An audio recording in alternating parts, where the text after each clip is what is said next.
Hey Punish, welcome to the MasterCard Cup. Just want to give you an opportunity here to view your swing at regular speed. We'll let that play on through. We'll put you back in your address position, and we'll go ahead and take a look at a few things for you. So while I got you back here in your setup, let's first of all take a look at your posture.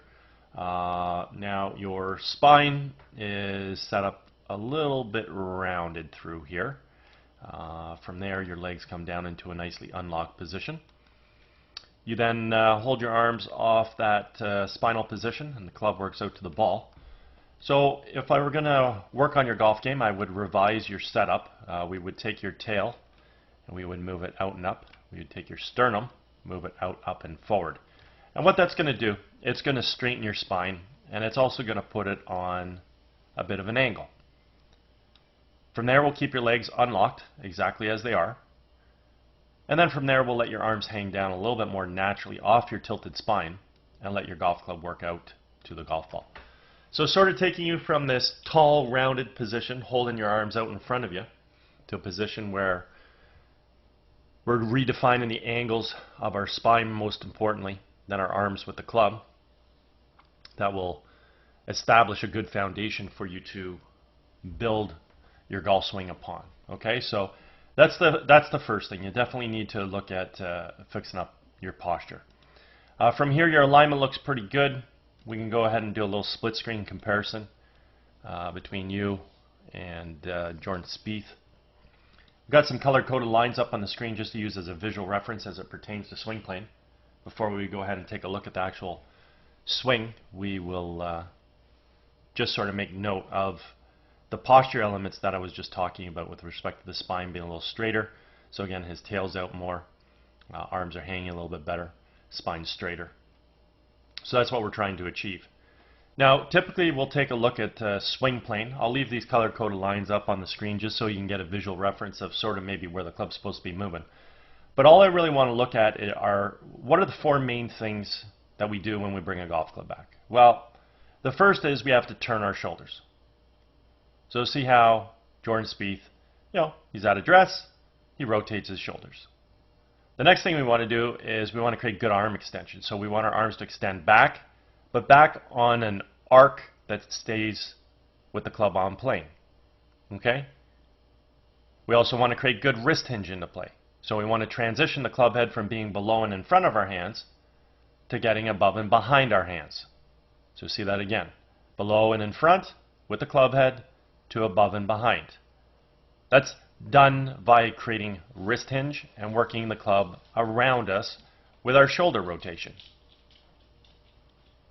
Now as we make that entire motion, our turn with our extension and our wrist hinge, we want to do all this about a very stable right leg while maintaining the posture that we achieved at address, and that's why that posture position is so critical. So let's watch you initiate your takeaway here and sort of see what we do. So we draw the hands back nicely. You're rotating your shoulders somewhat.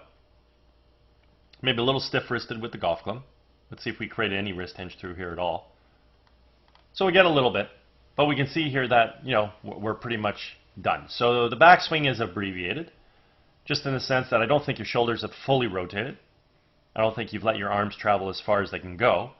And we haven't established enough wrist hinge. Wrist hinge is important from two aspects. The first is obviously it creates club travel during your backswing. And wrist hinge also creates power when we swing through. So think about a pitcher sort of throwing a ball. If we didn't cock our wrist, we'd have nothing to stab through. We'd have no speed. So unfortunately the backswing is a bit abbreviated. As we start our downswing, simply want to understand that at the top of the swing our energy is stored on our right foot. We now just want to move that to the left foot and fire the hands through the golf ball. So we can see here that we basically move from right to left and we fire those hands through. And what we want to do is we want to come off our right foot, we want to come off our right heel up onto the toe of our right foot, and that'll allow us to get to a full finish. So let's check out and see what you do from your set position here.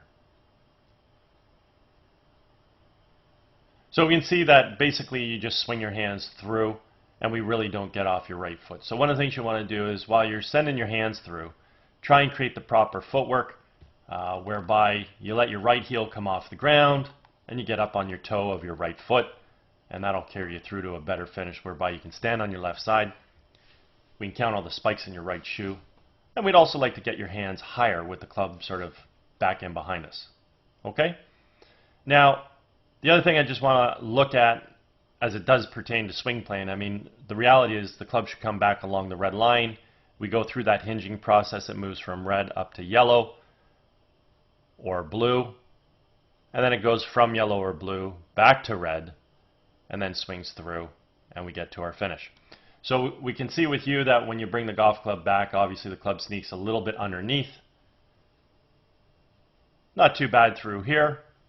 Obviously, we never make it up to yellow or blue because the backswing's too abbreviated. But the most important thing I want you to see is how you push the club out away from red.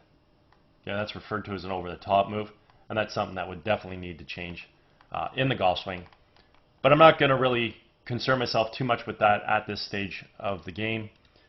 We primarily want you to set up better with better posture. We'd like you bringing that golf club back with maybe a little bit more shoulder turn, arm travel, and definitely wrist hinge. And then from there, learning to swing through, where we actually just create some footwork with our right foot, get up off the right heel, up on the toe, and get that weight to the left side and finish with the hands a little bit higher. So that would be ideal. And once you implement those things, then you can get in here and sort of, take a look at some other aspects and start fine-tuning and start building even a better golf swing at that point.